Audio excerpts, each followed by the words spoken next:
All right. So we're going to start here. This is where the Treaty of Versailles was signed, that, the treaty after World War One ended. And that's also what created the League of Nations, like the precursor to the United Nations. The Hall of Mirrors is a grand Baroque style gallery in one of the most emblematic rooms in the Royal Palace of Versailles near Paris, France. The grandiose ensemble of the hall and its adjoining salons was intended to illustrate the power of the absolutist monarch. So I think that's interesting how, according to this at least, the elegant nature of the hall itself was meant to symbolically represent the absolutist power of the monarch. And when we think of monarch, that's a king, and it's a concentration of power into one man. If you go back far enough, they probably thought kings were like anointed by God himself, and it really ties into this whole Saturn, man being God, consolidation of power kind of thing. Even absolutist, like, it's absolute. My knowledge is absolute. My authority is absolute. It faces west towards the palace gardens. The Hall of Mirrors has been the scene of events of great historic significance, including the proclamation of the German Empire. I'm not too familiar with that. And then the signing of the Treaty of Versailles. I'm not going to comment too much on like what my focus is, the Hall of Mirrors thing, okay? And when you think about a Hall of Mirrors, what do you think of? You think of like carnival, you think of like illusion and like distortion of reality and, confusion and things like that. I don't know what that could mean in relationship to these historic events, as in the proclamation of the German Empire, and I'm not even familiar with that, and the signing of the Treaty of Versailles. A lot of people have a traditional view on the history of the world wars, and I'm not saying that's all wrong, but it's probably not all right either. I don't think we really know the half of what, oh, Archduke was shot in a car and that made this and this happen. It's just like, I'm not saying all that isn't true, but I think there's so much more to it that either we're never taught, we never look into, we're just kind of told about battles and like death statistics. At least that was like my education experience in school. Is like, here's a major battle, here's how many people died. Like, you're not really taught much, honestly. And one thing about that, just off topic, completely off topic, but Archduke Ferdinand or whatever, the guy that was killed that supposedly kicked off the First World War, or at least one of the contributing factors that kicked off the First World War. He was shot in a car, and then that car is on display in a museum, and you can look at the license plate, and the license plate is the exact day that World War One ended. Just a weird bit of synchronicity or coincidence or conspiracy, however you want to take that, however you interpret something like that. So now we're getting into it a little bit more. Binah, which I've talked about before, but in case you haven't watched my other videos briefly, is Binah is a Sephiroth, which is a circle, like one of the spheres on the Kabbalistic tree of life. So there's 10 of them on a Kabbalistic tree of life. Binah is the black one, like darkness. It's also called understanding, which we're gonna get into, and that kind of ties into the feminine thing. And it's Saturn. So Binah is 3. It's black. It's motherly, understanding, and it's Saturn, right? Binah's right here. Binah is intuitive understanding or contemplation. It is likened to a palace of mirrors. So already you have this hall of mirrors that represent the absolutist monarch where major historical events happened, and you have the Binah, which I'm already convinced that Saturn, whatever Saturn is, I just use that as an umbrella term, has a major role in whatever's going on in the world today and back then.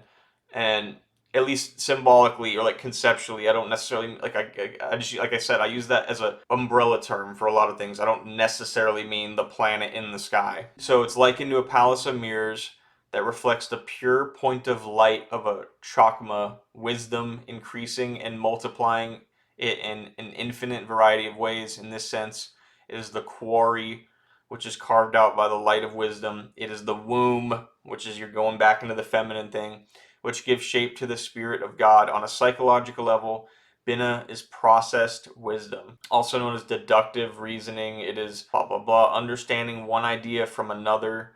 While Chakma is intellect and does not emanate from the rational process, it is either inspired or taught. Binah is a rational process that is innate in the person, which works to develop an idea fully. Bina is associated with the feminine. The Ba here states, for you shall call understanding a mother. Classical Jewish texts state Bina, blah, blah, blah, blah, is some Hebrew stuff. An extra measure of Bina was given to women. Okay, that all sounds like nonsense, and I'm not a Kabbalist at all. Like, I'm not, like, super well-versed in this stuff. Think about it, okay? And this could be its own separate video. This is where it veers off from the mirror thing a little bit. Think about why understanding would be feminine. And it's this, at least in my household, growing up, my parents, like, here's a really dumbed-down example.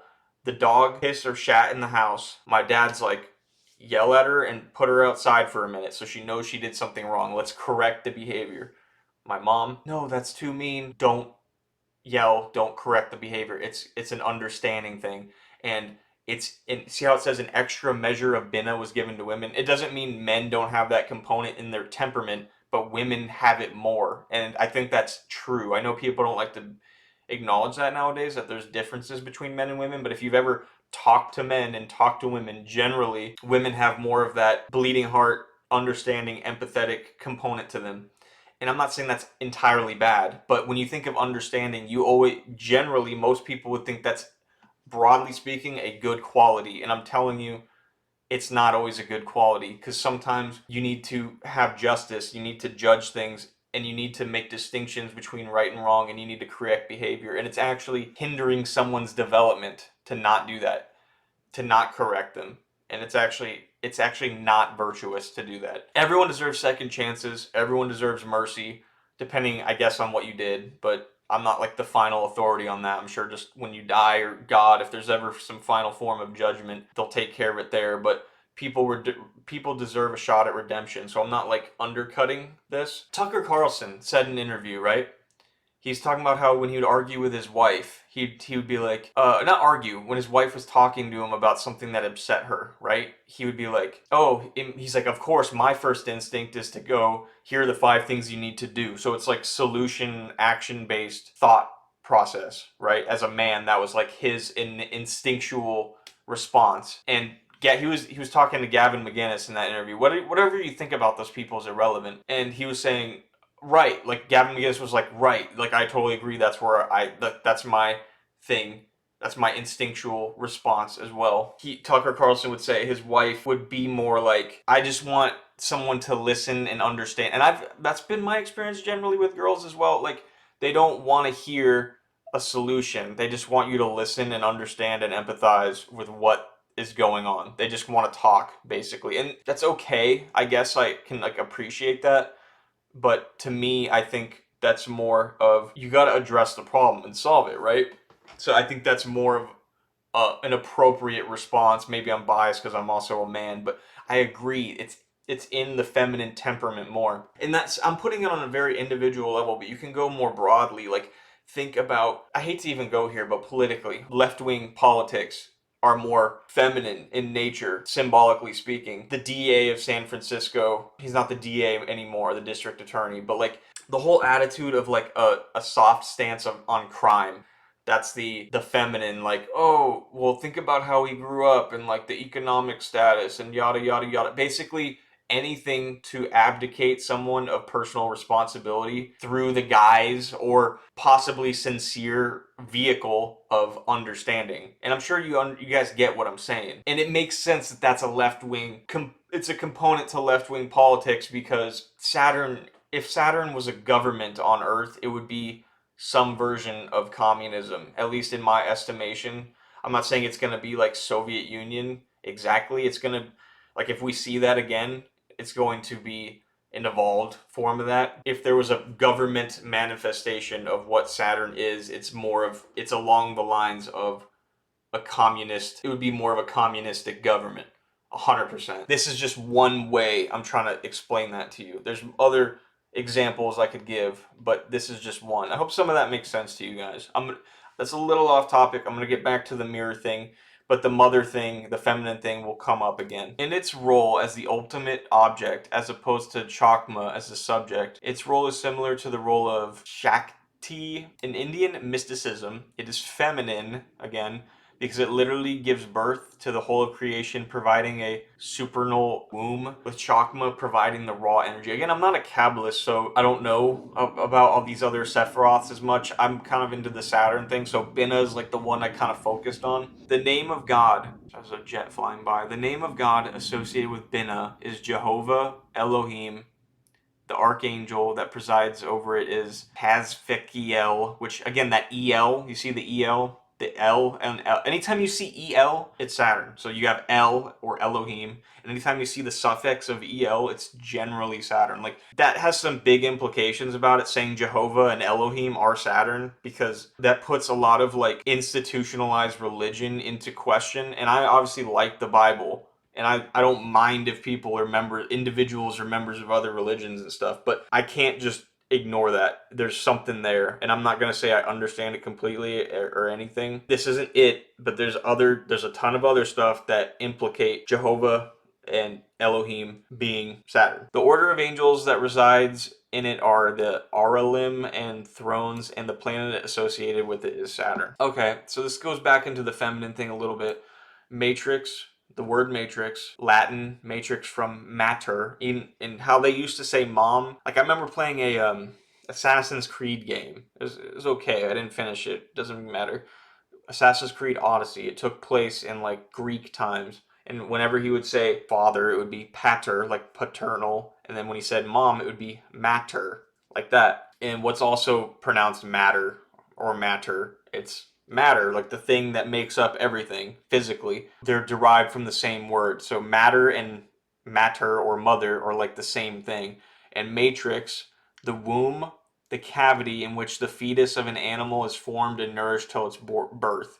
The mold, the cavity in which anything is formed. Saturn is the matrix. It's the cube. It's the three dimensions. Again, and Binah is three as well. And in math, when there's a three exponent, what do you call it? It's cubed. There's squared, which is 2, and then 3 is cubed. This is kind of a dark outlook, but it ties into the whole Saturn being the god of this world, Satan being the god of this world. I think that's true, honestly, I do. It's like how many religions teach you to not be of the world, to look towards the eternal rather than the temporal, to look towards the ideals rather than the realities, I guess, of the world. And one way to think about that is, in the most extreme, one of the most extreme senses, is the fact that you're alive, that you're here. You're in the matrix the moment you were born here. Like your soul was made into a thing that exists in a three-dimensional world, and you can die here and everything, and you can suffer here and all that. See, this perspective gives a rather like grim look on like what existence is, and I'm not, at least it can, and I'm not saying, I'm not trying to put that on people, but that's just something to think about, and it's definitely a parallel to whatever's going on. Maya, literally illusion or magic, has multiple meanings in Indian philosophies depending on the context. In later Vedic texts, Maya connotates a magic show, an illusion. A magic show, an illusion where things appear to be present but are not what they seem. So we talk about the veil of Maya. We're behind that veil. We're in that veil. We're not seeing things clearly. We're in the flesh. We're being deceived. We're being programmed. We're not seeing things the way that they are. Maya is also a spiritual concept connotating that which is constantly changing and thus is spiritually unreal, in opposition to an unchanging absolute, and which conceals the true character of spiritual reality. That's interesting. I think that is kind of why I focus on what's underneath like a political movement or like a music video or like a movie that comes out. And I think, again, that's why people think I'm crazy, because I'm not crazy, but people think I'm harsh or weird or whatever, because I see, at least in part, I'm not going to say my knowledge is absolute or I'm always right, but like I see in part like the spiritual reality that's underneath this singer and his song, and when people gravitate towards it, I see it for what it is.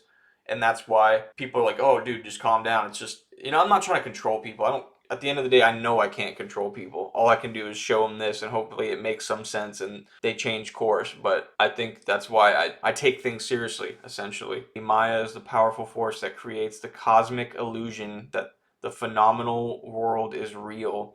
In Hinduism, Maya is an epitaph for goddess Lakshmi, and the name of a manifestation of Lakshmi, the goddess of wealth, prosperity, and love. Also, Maya refers to wealth or treasure itself. I've said that Saturn has, there's a lot of things that it ties to, and wealth and money is one of them, and I'll prove that in another video, not this one, but, I don't know about prove, but I'll make a case for it, and you can agree or disagree. That's fine. You don't have to agree with me. It's okay. I'm not even, when it comes to stuff that's this weird, I totally leave room for a possibility that I'm wrong, but I think I make at least a case that this is like a thing that's happening, not necessarily like I'm 100% right about it, but I think I make a solid case for like this is a thing that is going on at least. When it says wealth or treasure, you think of money and like physical things, and that's probably true, like adequate to some extent, but it also reminds me of that Bible verse where it's like, lay not treasures for yourself upon earth, where moth and rust doth corrupt, where thieves break through and steal, but lay treasure up for yourselves in heaven, where thieves don't break through and steal. And it's kind of like there's like a hierarchy of like values or like priorities in your mind and in your heart, and it's kind of like the ideal, like the things that are reality, like the things that are most real, I guess. I think the things that are eternal, like unchangeable, immutable, like there's like a throne there, and like certain things, there's like a hierarchy, and at the pinnacle of it you could have inconsequential things take the place of, like, let's say love or something. You see a lot of that going on in the world today, at least on social media. Social media gives you a really distorted view, I hope, and it's not a real view of what's going on with people. I hope it's different if you actually like talk to people. I don't really know. There's a video game called Near Automata, and it's about robots becoming human, right? Instead of humans becoming robots, the robots are becoming human. The robots first thing they do is gain consciousness. They become like self-aware, like, hey, I'm alive, I'm here, right? And then the next thing they do is decide upon a treasure, right? And by treasure, it means the thing that is most valued. And it's like, oh, some person values money, some person values their own beauty, some person, and by person it means robot. So like to orient themselves in the world, they decide upon like an ultimate value near and dear to their heart. And the Bible's kind of warning you again about thinking about that carefully and selecting the right things. You know what I mean? It's interesting because the way it describes one thing as like the main bad guy, what his treasure was hate. And you think of like hate being as a treasure. By treasure, I think it could mean just like the pinnacle value, the most guiding, orienting characteristic. It doesn't have to be like, oh, my, like a coveted thing, like through the looking glass. So I was just on a whole, because you think of mirrors and you think of glass, and now you have this whole like illusion component to it. I was just kind of, I remember, like, I gathered all these a long time ago, but I remember I was just on the trail of, okay, where do images and themes of like mirrors and stuff appear? This book, I remember, came up in my research, and it was Through the Looking Glass, and what Alice found there, also known as Alice Through the Looking Glass, or simply Through the Looking Glass, is a novel published on December 27th, 1871 by Lewis Carroll, and the sequel to Alice's Adventures in Wonderland. Alice again enters a fantastical world, this time by climbing through the mirror into the world that she can see beyond it. There she finds that, just like a reflection, everything is reversed, including logic.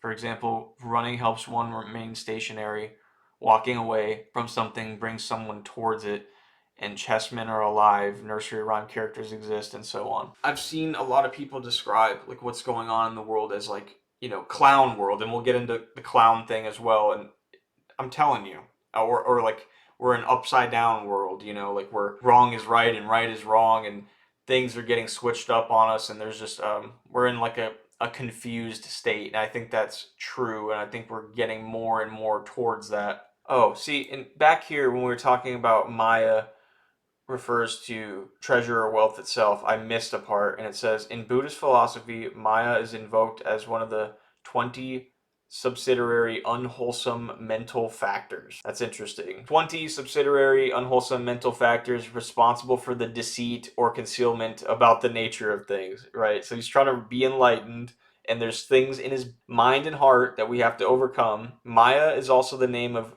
Gautama, Buddha's mother. And again, you go back to the mom thing. And I'm not saying moms are bad or like being a woman is bad. We're talking symbolically here. But I was making a case earlier. Remember how Binna said an extra measure was given to women? For we see through a glass darkly, but then face to face. Now I know in part, but then shall I know, even as also I am known. For now in this time of imperfection, we see in a mirror, so glass and mirror, a little interchangeable, dimly, as a blurred reflection, a riddle or an enigma. So again, we're looking through the mirror. We're deceived. We're deceived. We exist in, because among other things, like a conspiracy component, we're being hit mentally and emotionally and spiritually by Hollywood and the government and social media, and purposely, like there is a conspiratorial component to it, and you have to be better than that. But it's because we exist here also. It's like literally because we exist in this physical world. It's like that. When the time of perfection comes, we will see reality face to face.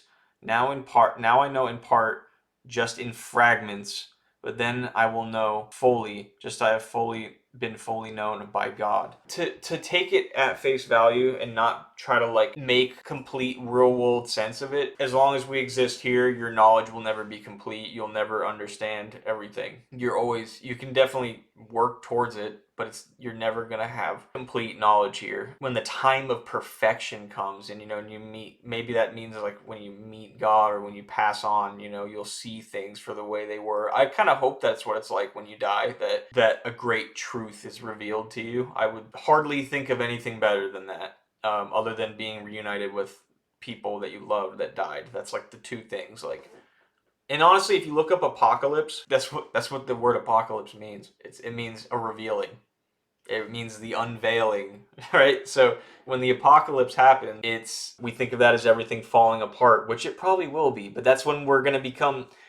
It's kind of messed up because I'm not trying to doom and gloom you guys, but like when the apocalypse happens, it's kind of like one way to like dumb it down is to think about, it's like when we come face to face with our consequences, the consequences of our actions, the consequences of our mind and hearts and our behaviors. It's going to be revealed to us. We're basically in a hell of our own creation. I think that's what it's kind of, and you can make that like on a great grand like worldly, global, societal, national level, or just your own personal level. Like the way the chickens will come home to roost. If you're doing this bad behavior, you're gonna have a failing marriage, or your health is gonna fall apart, or like you're gonna be faced with your own apocalypse, right, at some point. Among the Aztecs and the Maya.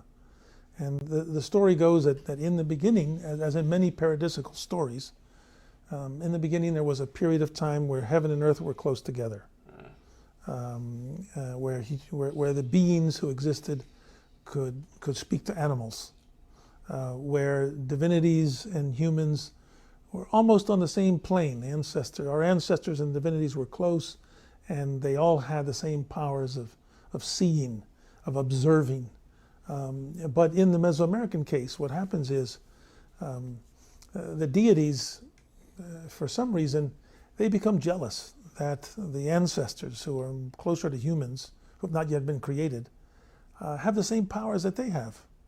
And they decide that they don't like this. And so they create a separation.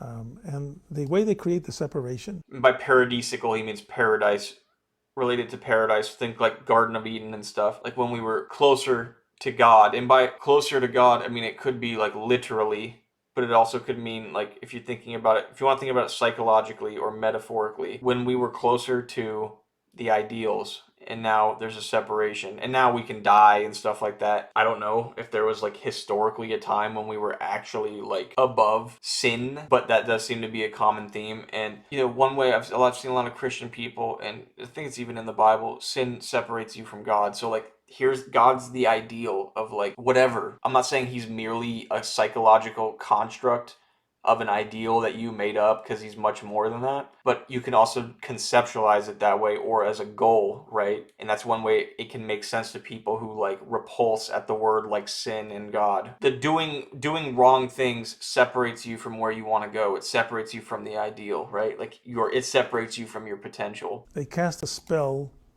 over the vision, over the eyes of the ancestors, which is described as though a breath on a mirror. And there's still a mirror, but when the ancestors and eventually the humans look into the mirror, they can't see as clearly. They can't see as far into the mirror. They can't see themselves, they can't see the world. And therefore, what happens is that when human beings are created, they inherit this breath over the mirror of their eyes. And they can still see the world that all of us see, but in fact, the world is so much more full of life. It's all around that we can't see. Right there. Okay. The way the separation was created was, and it's likened to breath on a mirror. So how is that not exactly what I've been reading? This is a different culture, a different time period that likely had no.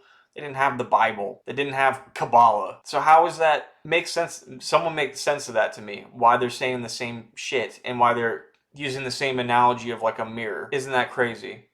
I think that's crazy. You know, when tech companies like Facebook and OpenAI and musicians, and again, they're not always going to stick Saturn on there. Like you have to understand Saturn in the different ways it can manifest itself symbolically. Like Joseph Campbell wrote a book called A Hero with a Thousand Faces. So think about one archetype for what a hero is, but 1,000 different ways it can present itself. The bad guy, Satan, the villain archetype is the same thing. It can present itself in more than 1,000, probably 1,000,000 different ways. It ties back into things that people think are insignificant, but they're really not. Back to what I was trying to say.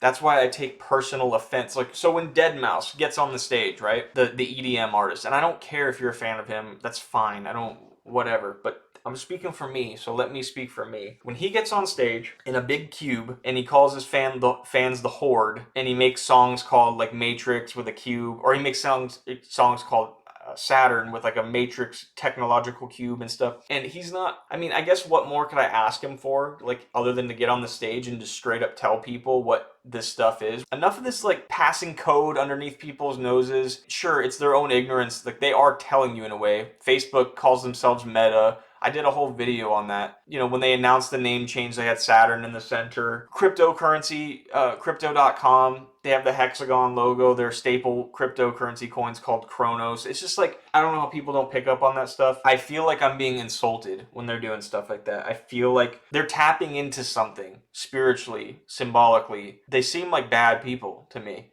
It seems like bad stuff. And that's why I'm so put off by it. And that's why I think other people, if they only knew better, they would kind of feel at least similar to how I feel. Back on the topic, we're in the mirror. We're looking through the mirror. We don't see ourselves the way that we are. We don't see the world the way it is. That's another thing that people will have an issue with you saying. In the egalitarian, communistic, Saturn, hive mind mindset, or feminine understanding mindset, it's impossible to say this is better and this is worse. And therefore, what happens is that when human beings are created, they inherit this breath over the mirror of their eyes.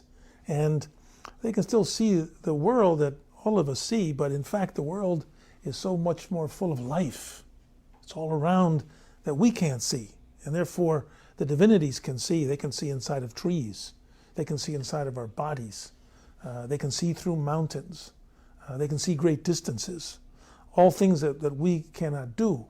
And so what happens is, there's a whole spiritual reality to this world, psychological reality, philosophical reality, emotional reality. That certain individuals in the society are born who have a little bit more capacity for vision. And those often become the diviners. They have to undergo training, special training, to take this extra ability to see that moves them a little closer to the ancestors or to the divinities. And they take this training, what we might call shamanistic training, to sharpen this ability. And they're often the ones who can read the signs, who become the diviners. But this idea of the... So, right there, and you know, I just got done saying that, how some people can know more than others. It's fair to say that. And some people can see things that other people don't pick up on. And knowledge that's a whole nother video too. Knowledge is directly related to sight, like directly connected to sight. You know, if you were a electrician and you walked into a room and you had all the knowledge that an electrician does because of their profession, you would notice things in a room. You would literally see things in a room that other people wouldn't see, or pick up on details that people wouldn't pick up on. Or if a mechanic if you don't know anything about cars, which I don't really, and then you open the hood of the car and look at the engine, a guy who's an expert mechanic is going to literally be seeing different things in you. His knowledge is enhancing his sight. This is the post, right? So it was on Mother's Day. They have, I know her name is Maya Rudolph, right? So at the bottom there, I have it highlighted. It says Maya is mother. And also, if you look at her outfit, we'll get to that, but her outfit is important. It's obviously looks like shattered glass or like mirrors, like a shattered mirror. Maya Rudolph is the chick that they have playing Kamala Harris, which is interesting because everyone was calling her Mamala too, which could just been of like a sincere expression joke that people organically came up with, or it could have been something that was kind of forced or inorganically injected into the culture, whatever. Maya is mother, so I'm trying to like link these symbolic concepts, right, of this like feminine thing with illusion. And obviously, you have like the moon's often associated with being symbolically feminine, and the moon is often associated with illusions as well. I talk a lot about Saturn symbolism. I'm trying to make a case that I think Saturn is symbolically feminine, or rather it's like transgender or androgynous, right? And you got to think about it in symbolic terms. Like, it'll make more sense, I hope, when I talk about it more. And it's interesting that it brought up wealth too, because Saturn is also like associated with wealth. I think in Rome, Capitol Hill, where we get the name for our, or Capitoline Hill, where we get the name for our Capitol Hill in DC, was dedicated to Saturn, and it was among like lawmaking. It was also had to do with like wealth. There's this one video game. I don't have the picture of it, but there's a video game, Shin Megami Tensei 5. I know that's a mouthful, but in that game, when you get money, the dollar sign that's next to the money is the alchemical symbol for Saturn. It's not the dollar sign. So again, you obviously see the word matrix has this, and Maya have this like maternal association with it. I know I'm being kind of abstract right now, but there's like ways you can think about it that are more secular, right? People call something, for example, when a government is like too coddling, they might call it the nanny state, right? Which is obviously like, oh, it's taking care of people so well that they don't know how to take care of themselves, and it protects them from like the consequences of their own actions. It's like Sigmund Freud. I think it's Sigmund Freud, like the Oedipus or Oedipal mother or whatever. I know I'm butchering words. I'm not like super well read on this stuff. I'm just a guy that like notices some things. Yeah, man, it's like an overbearing mother in the sense that it's done everything for you, and it's protected you from truth and reality and consequences to your own detriment. Like, that's a secular way of thinking about it. And I think it goes beyond that, but that's just one way so you can conceptualize it, so you can kind of understand it. Obviously, it goes beyond that because, we're in the Maya right now, and it makes up the very word matter. Like, you could argue that the fact that we're even in the flesh, we're in like Saturn's domain, we're in Satan's domain, you're inside the cube, so to speak. This is like, and obviously in many religions, like, the flesh is antagonistic to your spirit, so you have a component to you, like your potential. And another way you can think about it secularly, you have a potential, right? A thing that's like kind of transcending the mundane nature of your life and your habits, and you have to kind of like fight against that and exit it. We have a lot of like type of thinking today, and it's tied up with communism too, as we'll get into. I think that's why the hammer and sickle are on like the old Soviet flag. That's my personal opinion. I don't think it has anything to do with the worker. I know when you look at illustrations of Saturn, it's always an old man, right? But in my opinion, the more I look into it, it seems to be, I'm not gonna say it's a woman. I'm gonna say it's a transgender man. And I know that, and I'm talking about like a personification of a symbol. I know that sounds kind of insane, maybe, to you. We're talking about this symbolically, and like I even said in other videos, it's like an eclipse, right? In my opinion, the black sun is Saturn. That's what I believe, and I'll make other videos about that. What is a black sun like in actual astronomy? That's a solar eclipse. And what's actually happening during a solar eclipse? That's the moon blocking the sun. And there's a lot of stuff. There's so many things I could say to you guys about that. But what's the moon's feminine, the sun's masculine. Okay, well, the moon's the masculine is wearing like a feminine dress. It's wearing the moon, and it's kind of like again, to me, I interpret that as like essentially a man being a woman. And I'm getting a little ahead of myself, but let me see if I can find it. So back, I'm kind of skipping ahead, but the SNL thing, since I'm already talking about it, someone commented, she's singing a song, right? She's going, "I'm your mother," and like I don't even remember what she says. It's stupid. It sucks. It's not funny. And it shows that these people, in my opinion, are passing some kind of like occult code under your nose. And it's like, who's that for? And there's a lot of explanations in the conspiracy community for why they do stuff like that. Like, oh, they have to tell you what they're doing. And like, I have alternatives to that explanation. And that, I'm sure that's part of it. Part of it is also like these things are not human, first of all. And what I mean by that is like it's kind of like an archetype. Like you can stumble into an archetype without it being like a consequence of like conspiratorial planning. Obviously some of it might be to like mock you or like absolve themselves of like karmic debt or something, like, hey, if we tell you something and you don't pick up on it, that's your own fault, that kind of thing. Some of it might be like intimidation, like, hey, we're doing this and there's nothing you can do about it. I plan on making a 9/11 documentary, and people talk about the dancing Israelis and all that, and one way I've thought about the urban moving systems van. It's like, okay, they have a van with the Twin Towers burning painted on the van. And it's like, why leave a breadcrumb like that for me to find? Do you want me to waste my time investigating you? Do you want people to find that later on in the future? Are you doing it to intimidate me? Like, hey, we did this and there's not a damn thing you're going to do about it?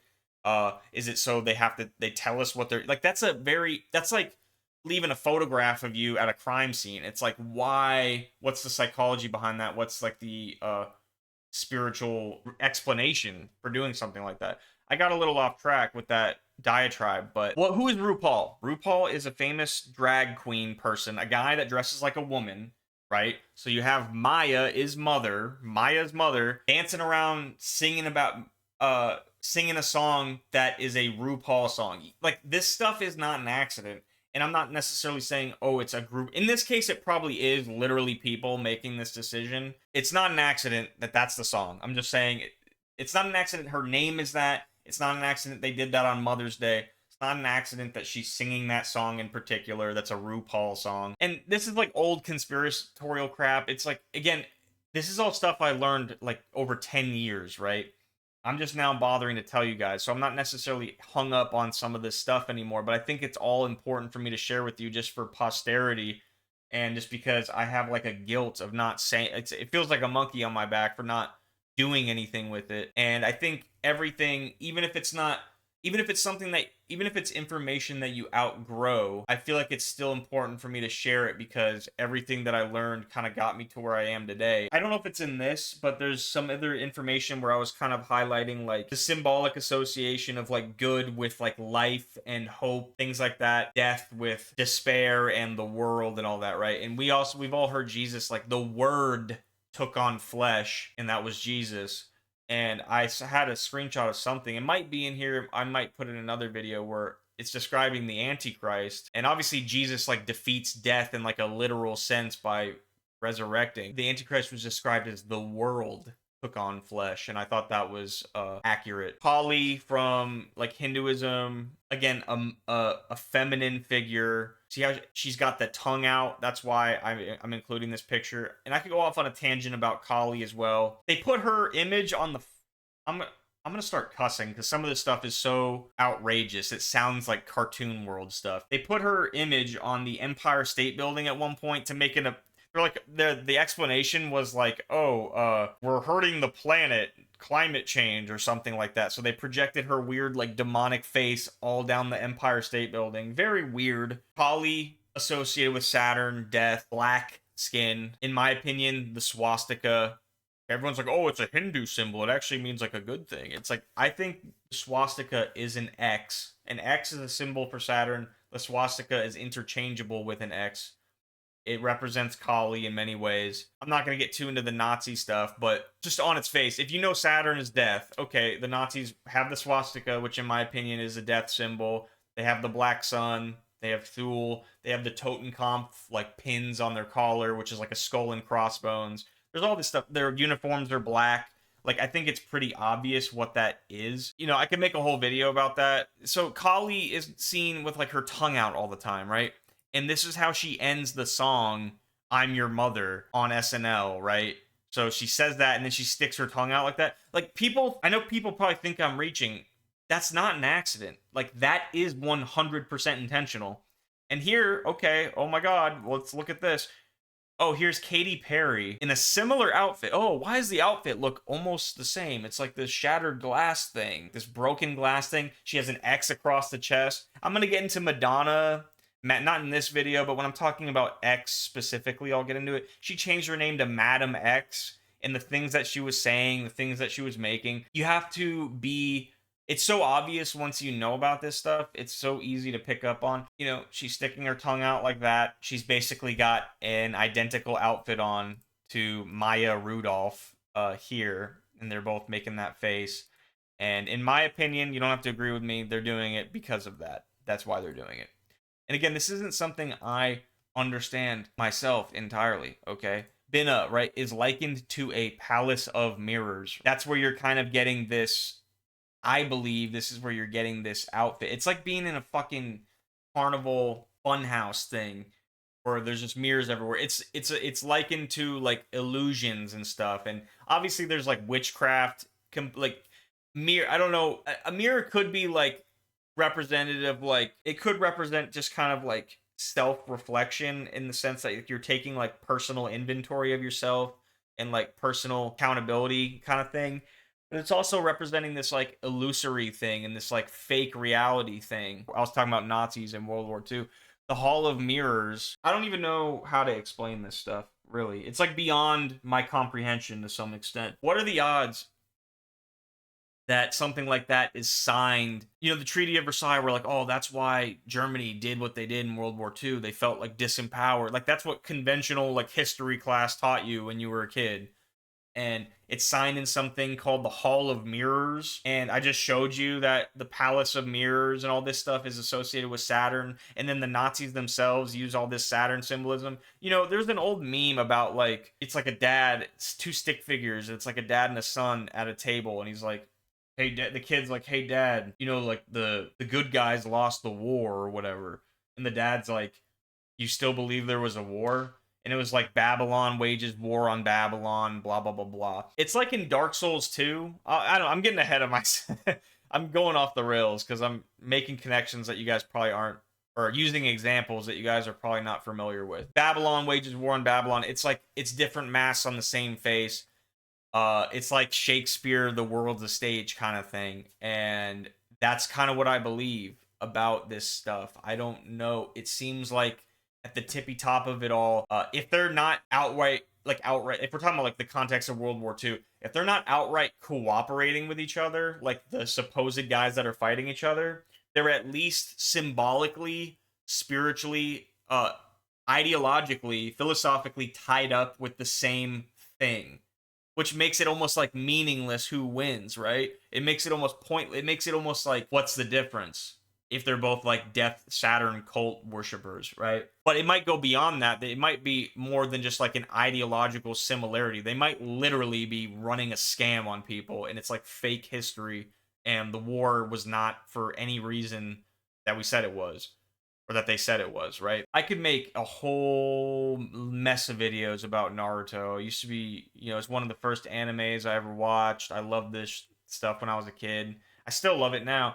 I love anime currently. I don't watch it as much anymore, but Naruto is definitely one that's like important to me and that I've like studied a lot. I could say a lot about it, but just to keep it on topic in the video, Madara, for those of you that have never watched the show, he kind of has this goal to initiate the infinite Tsukiyomi, which is like he uses, it's literally the Matrix. He uses the moon, cast a illusion, or in the show it's called a genjutsu, over the entire world. And he does this for good reasons, like he wants to create peace and stop war and all this stuff. Classic villain motivations. And obviously underneath that is a bit of like resentment for people, a little bit of despair, like belief that people can never figure it out, they'll never have that change of heart that I was just talking about. So the only other way is to like force it through gun, intimidation, coercion, deception, all this stuff, right? And this is another point about how it might not just be conspiratorial. A lot of people didn't like it because you think he's like the final villain of the series, but then this woman comes out of seemingly nowhere, and people were like, "Oh, she's lame compared to him." And it's like I actually kind of like that they did that because it shows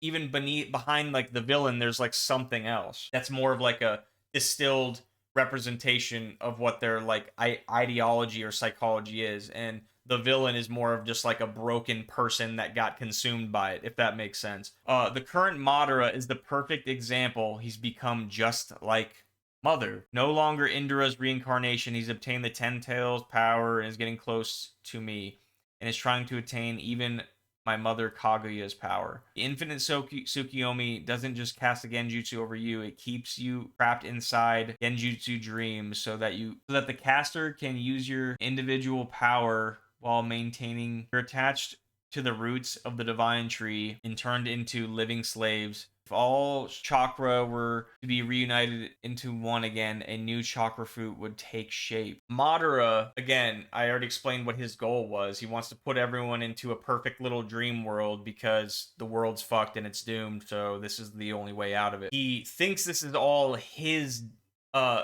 machinations, it's all his plan, but it's actually something else that's been using him the whole time. And I think that's accurate. This was just one example I had to kind of hammer home that point about it being androgynous or transgender. So Dark Sun Gwendolyn from Dark Souls 1, right? Dark Sun, Black Sun, you get the idea. Although born male due to magic and association with the moon, Gwendolyn was raised as a daughter. Gwendolyn is a biological male and is referred to as male by Guinevere, who lovingly calls him brother. Gwendolyn created the illusion of a sister Guinevere to help guard Anor Londo. I thought it was fitting that this person's name is Dark Sun Gwendolyn, and it's actually a boy it's a boy pretending to be a girl, which is exactly what I've been saying this whole time. One of the things that it is doing is keeping like you're in this like city that's in a fallen state, but like when you first get there, I haven't played the game, but when you get there, the city looks like magnificent and awesome, but it's actually all an illusion created by this person. Like it's actually like run down and decrepit and stuff. It's like, again, you see this dark sun matrix illusory kind of, this is something from pandemic in 2020, COVID, right? I remember this image going around. This was a way that they were giving kids like the vaccine in a way to like calm them down, right? It's a way to like quell them. And there was also this other video, and I'm not saying the mother did anything wrong. There's this like video of this Japanese thing where they recreated this mother's dead daughter in like a virtual reality thing, and she could like talk to a digital recreation of her own dead daughter, and that's obviously like sad. And if it does something for her, like I'm not in that specific instance, I'm not going to take that away from her. But even people who aren't even into this kind of like symbolism and stuff felt kind of put off by that type of video. They're like, this feels wrong. It feels like a bastardization of meaning. It feels like, let's just put it this way. I'm going to put it very simply. Common trope you see in villain archetypes, one of the reasons they get to be the way they are is because of pain. It's like, and it's also an unwillingness or unable to let go. Somebody dies, they lose their mind from it, and they can't let go. There's a game called Beyond Two Souls, right? And it has Willem Dafoe. I'm going to do a whole video on that game. Willem Dafoe, his wife and daughter die in a car accident. He essentially like loses his mind, develops this technology that's very reminiscent of the superconductor collider at CERN. They call it the Black Sun. Oh, why do they call it the Black Sun? I don't know. And then he loses his mind. He basically wants to destroy the veil that separates life and death so he can bring his dead family back in. What does Anakin say? Oh, I'll even get the power to stop people from dying. Like you see that over and over again. It's not a writing trope. It's in there because it's ancient and it means something. And then I just think this image, it's like if you had a symbol or like a painting and someone was trying to convey like a philosophical or like spiritual message. I feel like this is one that captures it pretty well. Put on the VR goggles and then get the shot, like plug in, that kind of thing, like submit to the world. like this new trajectory that we're on, or get phased out. When the moon totally obscures the sun, it's called totality. That's what it's called. Well, what do we call a government that has like ultimate supreme authority? Oh, we call it a totalitarian government. Total, absolute. Oh, what was this over here again? Oh, the Palace of Mirrors was meant to illustrate the power of the absolutist monarch. This is okay. The best way I can put it to you is when I talk in terms of like storytelling and archetypes. Here's the good guys, right? Good guys, heroes believe in stewardship and trust. Bad guys, they're like, no, it all ends with me right now. I'm God. I got it figured out, and we're doing this my way. The good guys, like in Naruto, Madara would say things like, I've already reached it. I figured it out. We're doing this. Hashirama, or Naruto, like the good guy incarnations, the heroic archetype, they believe in stewardship. Like, oh, the next generation will inherit our will and they'll do a little better, and then they'll do a little better. The bad guys don't have that. And that's why it has that like total grip on everything. And it's also based on distrust of humans fundamentally. Like it's just trust. It's a lack of trust and a lack of faith and hope. If I give people freedom, they are going to destroy themselves, destroy each other, abuse it, whatever, right? I hope some of that makes sense. I know I'm kind of going off on a tangent. This is a book called The Red Goddess, written by some guy, and I got to give you a little bit of a warning. It's a little grotesque, some of the stuff I'm going to be reading to you, but I think it's important. It's symbolically relevant. So the Red Goddess takes you through a tale of sex, drugs, and violence. This ecstatic journey through the unheard history of Babylon, from Revelations back through the Ishtar Gate and forward into a living modern magical current. You know, the whole sex and violence thing, there's something spiritually corrupt about that. And like, I get it, man, do whatever you want in your bedrooms or whatever. But there's something that rubs me the wrong way about mixing sex and violence, like taking sexual pleasure specifically out of something violent. Like obviously like rape. I don't even know what words I can say on YouTube. I feel like I've said 100 words in this whole video that I'm not allowed to say. But obviously things like sexual assault, let's say that, are like, it's one of the worst things you could ever do. I would say death is probably murder is probably the ultimate thing, just because there's no coming back from that. There's something seriously like symbolically, spiritually twisted about mixing sex and violence. That's all I'm going to say about that. And then, you know, what do they do to women? They have that book, or that one movie and book. What was it called? I think it was 50 Shades of Grey. The whole thing is literally just this woman essentially loving her captor. He's like beating the shit out of her, doesn't care about her. And it's like written as a romance thing.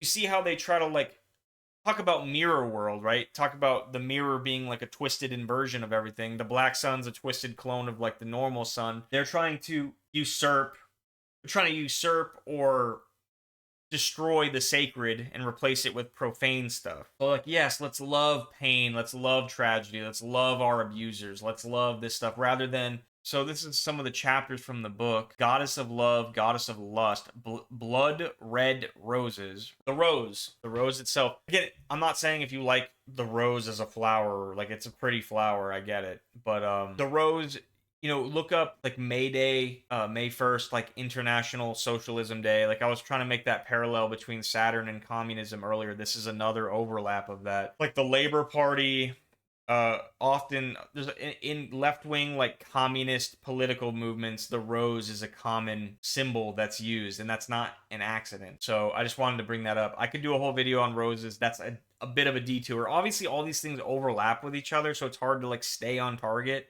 But like, here's another chapter, Reflections on Mirrors. Again, I didn't read this book. I'm just taking the words and I can kind of piece together a little bit. Digital skin, the oldest profession. That's interesting. Yeah, and then you have like some BDSM crap. You know, okay, so now we're getting into the videos. Again, I haven't even watched this stuff in years, man. This is stuff that I put together forever ago. So we're kind of like re-experiencing it together for the first time. I don't remember what this guy says, so we're gonna like just play it and see what happens. This is the author, an interview with the author of that book. You call her the Red Goddess, Joan, but she is based on somebody you were involved with. The Red Goddess, Joan. This book derives from my relationship with a woman named Joan. It lasted a year and 10 months. We ended badly, acrimoniously. I wanted to honor her and the relationship, so I wrote a novel wherein a woman, based on this woman, based on the specific disjunctures of our relationship, a passionate relationship, a clash of Jew, Christian, left wing, right wing, atheist, believer, an age gap, it all came together in every sense. What's interesting about it is when Joan We're just gonna play the enters clips. the story, I feel like the rhythm of the book changes, the language. Absolutely right. That woman walks on stage, it is a different book. Completely. You're absolutely right. In a way that women have not done in your novels before? This book is about the creation of a matriarchy. I am the lost boy, portrayed by Don Crutchfield in the book. Some real adventures he had. My peeper, prowler, pervert past, frankly. His missing mother, my murdered mother. He tails Joan for many. Okay, hold on. Says this book's about the creation of a matriarchy, right? And this is like one of those things that we talk about now today. Like you talk about, like, people talk about it on some level, they get it. Like, oh, the voting habits of women and like the type of things that they do. And I was talking about the dog example with my mom. One of the things women will do, or not all of them, but temperamentally as a generalization, they do this more when you're trying to like communicate an idea with them. Have a hard time. They always look for outliers and exceptions because they don't want to handle the reality of a statement. Like you could say, "Oh, I don't know, being fat is unhealthy for you." Most people that are fat have greater health risks than other people.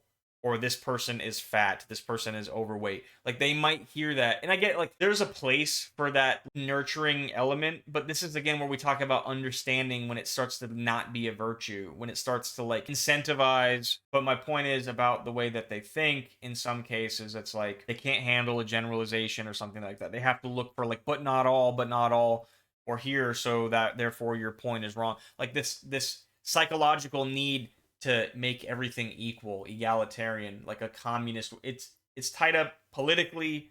It's like all these things are true at the same time. I don't know if that makes sense. This guy is a weird guy, predominantly Jewish, desperate for attention. He began to engage in a variety of outrageous something. At the age of 7, Elroy saw his mom naked and began to fantasize about her. He struggled in youth with this obsession and held a psychosexual relationship with her and tried to catch glimpses of her nude. I lived for, like, dude, like he just said at the end, like, my peeping history. We have parts of ourselves that are ugly that need to be, but they need to be overcome. See, that's the difference. This is the difference between putting like death and pain and tragedy and perversion on a pedestal versus looking at it as something, as a sin to be like overcome. I think a lot of people are doing too much of this indulging in it. But again, you have a guy writing this book called like The Red Goddess and the Creation of a Matriarchy, and he has this weird quasi romantic interest in his own mother. I don't know, I'm just saying there's something there to that, including roses, mirror magic, BDSM, aphrodisiac drugs, the information age, love versus lust, the meaning of apocalypse. Speaking of that, we're talking about the 1828 dictionary, how I showed you the word matrix. It meant matter and mother and stuff like that. Apocalypse means the revealing, the unveiling. So that could be like when everyone figures out the truth, or the unveiling could also mean like when the veil that separates our reality from the spiritual reality gets removed. And in some ways, that is an unveiling of truth in a sense, because we see everything for what it is. And I think a day like that is coming personally, but you don't have to believe me on that. Same thing, since we're talking about this weird sexual component to it. Rapture. The word rapture means like violent sex or something like that. Everyone thinks of like, oh, you just disappear into heaven or whatever. And I'm not even here to argue like the theological reality in Christianity. I'm not a Christian expert. I don't care about that. But if you go to the old definition of the word, that's what it means. It has like violent ecstasy or something like that. It's not, these words have weird meanings to them that you don't immediately think of. It's like the same word with Holocaust. Holocaust means burnt offering. Burnt offering does not mean a genocide that happened in 1940. I'm just saying these words have meaning, and it lends itself to a new understanding of what could be going on here. This is some crappy game. I never played this, but I was looking. I think my line of thought was like, okay, Red Goddess. Let's look into that. Well, you obviously have like Revelations, can I say that on YouTube? I don't know. The bad word of Babylon. She's in a red dress, or she's wearing red. The one goddess for the entire civilized world. That right there, I could already stop right there. Like, civilization itself is kind of Saturnian, and I'm not gonna really elaborate further on that because we have to keep going. She was known by countless names and forms. Again, different masks on the same face. Every story that you read, every bad guy is the same bad guy. Every good guy is the same good guy. In essence, in principle. Okay? Anyways, I hope some of this stuff made sense, guys. I sincerely thank you for hearing me out. Feel free to let me know what you think, and thank you for giving me a chance.